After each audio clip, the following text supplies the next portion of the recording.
పవన్ కళ్యాణ్ గారు చాలా బ్రహ్మాండంగా చేస్తున్నారు. ఈ రోజే స్టార్ట్ చేశారు. యాక్చువల్లీ 11 రోజుల పాటు తన తప్పు అనగా మా వల్ల జరిగిన ఇంకో ఇద్దరు వల్ల జరిగిన ఎవరి వల్ల జరిగిందో తెలియదు, కానీ దేవుడా ఈ పశ్చాత్తాప దీక్షను మనస్ఫూర్తిగా సక్సెస్ అయ్యేటట్టు చూడు తండ్రి. మా తప్పు అంటే మా ఆంధ్రప్రదేశ్ కానీ మా ఇండియా అనగా భారతదేశంలో ఉన్నటువంటి ఇలాంటి కల్తీ ప్రసాదాలను సమూలంగా మేము నిర్మించగలము అని దీక్ష చేస్తున్నానండి. సో హ్యాండ్స్ అప్ అండి మా పవన్ కళ్యాణ్ గారికి, హ్యాండ్స్ అప్. కానీ ప్రతిపక్షాలు ఏమంటున్నాయంటే ఈ రాజకీయం కోసం ఇలా అంతా చేస్తున్నారు, హిందూ ధర్మాన్ని ఇలా చేస్తున్నారు, మత కల్లోలం చేస్తున్నారు. కాదండి, ఇప్పుడు ఏదైనా కానీ నిప్పు లేనిదే పొగ రాదు అని ఒక సామెత కానీ ఒక మాట ఉంది. సో నిప్పు లేకుండా పొగ ఎట్లా వస్తుందండి? మీరే చెప్పండి. నిప్పు లేకుండా ఎక్కడే కానీ పొగ రాదు. ఎక్కడైనా కానీ ముందు పొగ వచ్చిన తర్వాత నిప్పైనా రావాలి, నిప్పుకు ముందు పొగ రావాలి. సో ఆ మాట అన్నాడంటే కంపల్సరీ జరిగి ఉంటుంది. ఆ సంవత్సరంలో గత ప్రభుత్వంలో జరిగినట్టు, వైసీపీ ప్రభుత్వంలో జరిగినట్టు దాన్ని సమూలంగా నిర్మూలించడం కోసం ఇప్పుడు ఒక స్టూడెంట్ ఉన్నాడండి.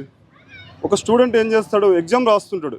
మధ్యలో పోయి నేను ఈ స్టూడెంట్ ఉన్నట్టు మాస్టరు మధ్యలో పోయి నేను ఇది కరెక్షన్ చేస్తానంటే, లేదు సార్ నేను అయిపోయేదాకా ఉండాలి, నేను రాస్తున్నా కదా మధ్యలో అట్లా ఇప్పుడు స్టూడెంట్ రాసిన తర్వాత కరెక్షన్ చేస్తున్నారు. సో దాన్ని పూర్తి ప్రక్షాళన చేయాల్సిందిగా మనస్ఫూర్తిగా ఈ ప్రభుత్వాన్ని, కూటమి ప్రభుత్వాన్ని మనస్ఫూర్తిగా కోరుకుంటున్నాను అండి.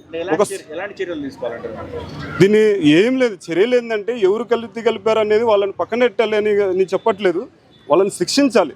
ఇంకోటి ఏంటంటే ఫ్యూచర్లో భవిష్యత్తులో ఇలాంటి కల్తీ జరగకుండా ఒక దేవాలయము, ఒక తిరుపతి దేవస్థానం కాదండి, ప్రతి ఒక్కటి మన దేశంలో ఉన్నటువంటి ప్రతి ఒక్క దాని దగ్గర చాలా వెరిఫికేషన్ చేసి చాలా కల్తీ లేని సమాజాన్ని నిర్మించాలని మనస్ఫూర్తిగా కోరుకుంటున్నాను. ఇప్పుడు ఈ కల్తీ లడ్డు ద్వారా మన దేశంలోనే చాలా తిరుపతి టీటీడీ రిప్యుటేషన్ ఖరాబ్ అయిందని చెప్పేసి చాలా బాధపడుతున్నారు.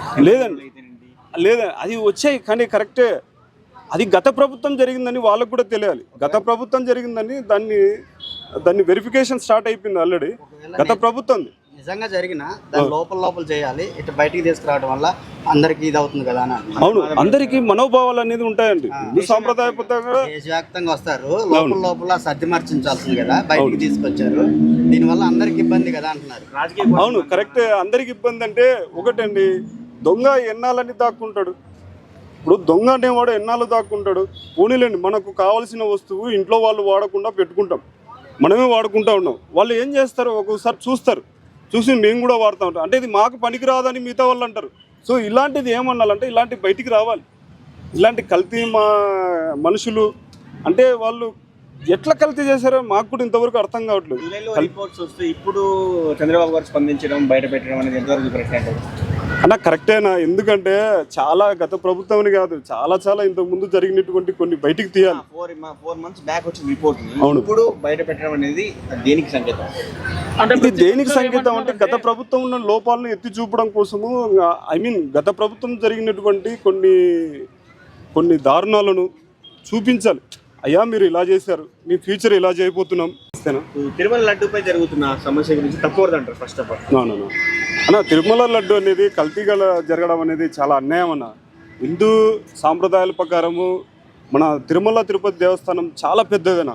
ఎంత పెద్దదంటే ఎంత ఫేమస్ అంటే వరల్డ్ వైడ్గా 2వ స్థానంలో ఉన్నటువంటి తిరుమల లడ్డును కల్తీ చేయడం అనేది చాలా అవమానకరం అన్న. హిందూ సాంప్రదాయబద్ధంగా ఎంత భక్తి అంటే నేను శ్రీ వెంకటేశ్వర స్వామి భక్తుని అన్న.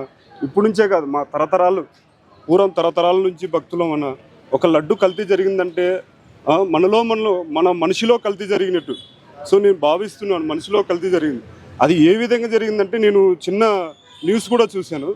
యాక్చువల్లీ అది కల్తీ ఎప్పటి నుంచి స్టార్ట్ అయిందంటే 2023 ఆగస్టు నుంచి స్టార్ట్ అయింది.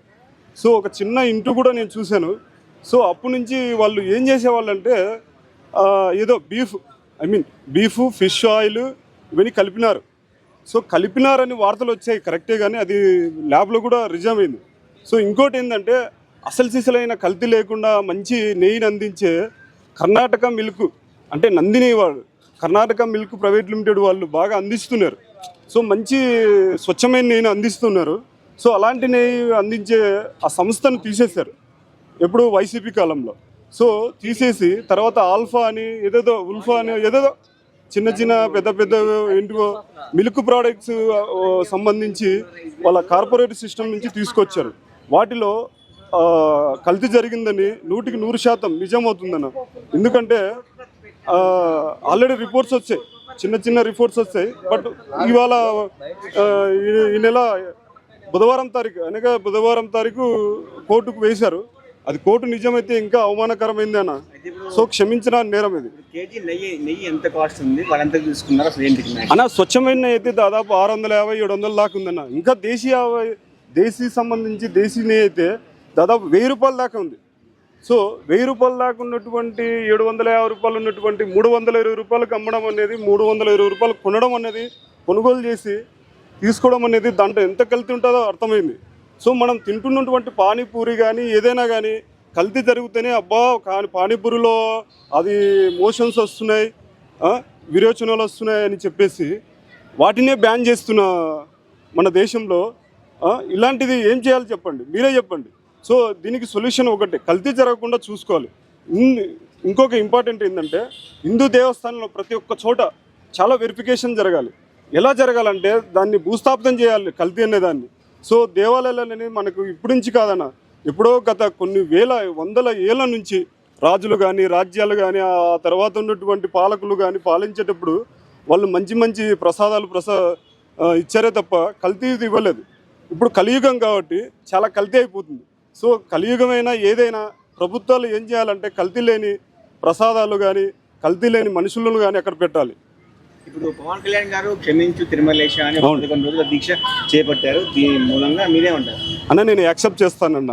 ఎందుకంటే కల్తీ జరిగింది, సో పాపం జరిగిందని మనం ఏం చేస్తామంటే ఒక పశ్చాత్తాపం, ప్రాయశ్చిత్తం అనేది ఒకటి చేసుకుంటాం.